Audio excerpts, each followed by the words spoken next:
morning, everyone, and thank you for your support and your interest in KKC.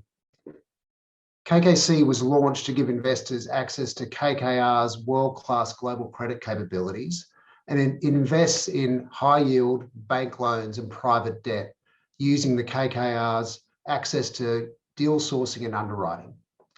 KKC is designed to provide an above-market income over time and capital appreciation. Our aim is to deliver a yield of 4 to 6%, and due to the strong credit skills of the team, a total return above that at around 6 to 8%. Jeremiah is going to talk through the strong position of the portfolio, but I just wanted to take a minute to talk to you and make sure that everyone's aware that we're working hard to close the discount that KKC currently trades to the value of the underlying assets in the portfolio. In May, we announced a change to a monthly dividend and an increased distribution amount, giving unit holders a 4.8% yield if they purchased at the initial issue price of $2.50 or 5.3% at the current unit price. In September, we reset our buyback program after successfully completing a $20 million buyback in May and June. We've done this to provide better liquidity, support the closing of the discount to the NTA, and because we think it's a very attractive investment on behalf of the unit holders that benefits unit holders. Since announcing the new buyback in September, we've been active in the market every day for between 15 and 50% of daily volumes. We recently announced that we intend to bring an unlisted credit fund to the market in the first part of next year, hopefully in Q1. This fund will also have the ability to buy KKC stock on market. And that's the latest step in a number of programs that continues to expand the potential buyer base of KKC beyond that initial investor base at launch. Increasing the engagement with investors regarding the opportunity that KKC represents, particularly at the discount that is trading to the underlying value of the portfolio, has been a really large part of the work the local team here in Australia has been doing and will continue to be our big focus for 2022. However, managing the portfolio is more important, and I'll hand over to Jeremiah Lane now to talk through an update of the portfolio as well as an outlook for credit markets. Great, thanks, Nick. If you could go to page 5, Saskia. The first point that I just want to make is that the returns that we've generated in the underlying portfolio to date have been strong. They have been above our benchmark, and they have been consistent with our expectations for the portfolio. If you look at the 1-year performance, it's been exceptionally strong as we were taking advantage of assets that were for sale at low prices in the pandemic disruption.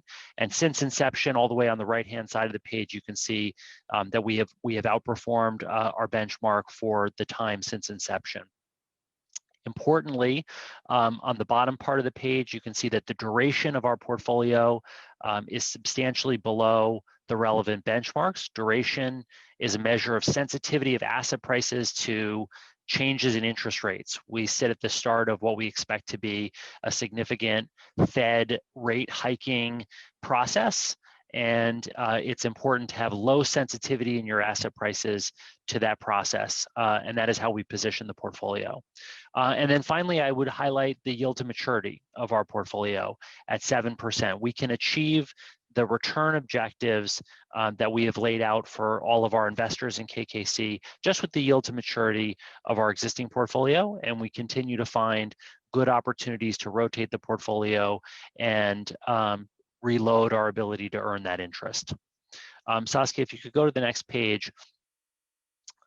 This is a snapshot of our portfolio today. And I think the punchline is that the portfolio that we've created is very similar to the portfolio that we set out to create when I was on the road about 2 years ago in Australia.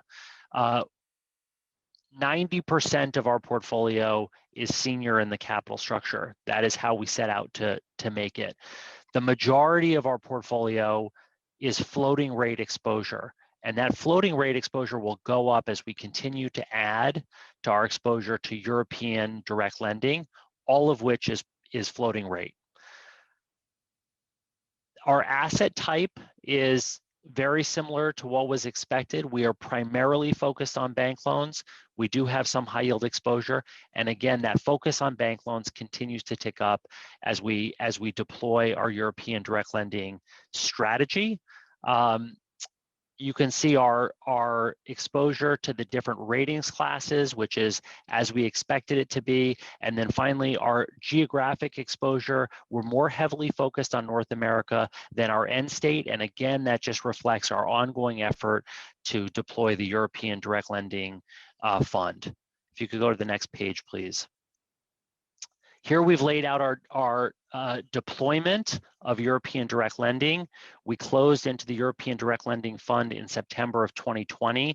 That's why you see the initial jump up in exposure to that strategy. And then since then, we have just been following our expected process. We see a large number of opportunities. We are very selective about the opportunities that we pursue, and we're continuing to tick up our deployment of that fund. Today, about 40% of that fund is deployed, and 45% of KKC overall is committed to that fund for a deployment of a little less than 20%. We have incremental commitments that are made that are not yet funded that will take deployment above 50% in the coming months. If you jump forward a few pages, I'll focus on how we see the market opportunity. The asset classes that we are focused on, high yield and leverage loans, continue to be the only asset classes where you can earn a significant return following the very broad recovery that all markets have had since the onset of the pandemic. All of the other fixed income asset classes that we follow that we could be invested in offer substantially lower yields, and just as importantly, if you jump forward to the next page, offer much greater sensitivity to changes in the underlying interest rate. So here we've showed the duration of each of these other asset classes and the yield that they offer, and you can see they offer lower total yields and they offer substantially more exposure to changes in interest rates. We simply think you don't want to be exposed to those asset classes. The asset classes that you do want to be exposed to are leverage loans and high yield, and that is where we focused our traded credit strategy. Similarly, we can achieve similar rates of return in the European direct lending book, and as we rotate from traded credit into European direct lending, we expect that to be comparable to or accretive to the returns that we're generating out of the portfolio. If you jump forward 2 pages, I would just highlight the changing nature of where we see opportunities in the market over time, which is one of the core features of why our opportunistic credit strategy has been so successful over such a long period. On the left-hand side of the page, you can see that early in the pandemic, those pink bars at the bottom, those are investment grade. We were pivoting into investment grade. It was very low risk, but it offered high return, and it was a great place to find attractive risk return when the world was very uncertain. Fast forward to later last year, and the opportunity set changed. You can see on the right-hand side of the page that higher quality assets recovered very quickly, while CCC assets recovered more slowly. We were big participants in that lower end of the quality spectrum in that period, as we were interested in harvesting some of the opportunity that the market was giving us. This is core to what opportunistic credit strategy does, is rotation among asset classes as the opportunity set changes over time. Finally, I'll just leave you with the last page of our presentation, where we detail how we've done our outperformance versus our benchmark in different market environments. One of the questions we're hearing a lot from institutional investors is that the easy money has been made. The returns that were available when the world was disrupted are gone, and questions around whether or not we can continue to have success in this market environment.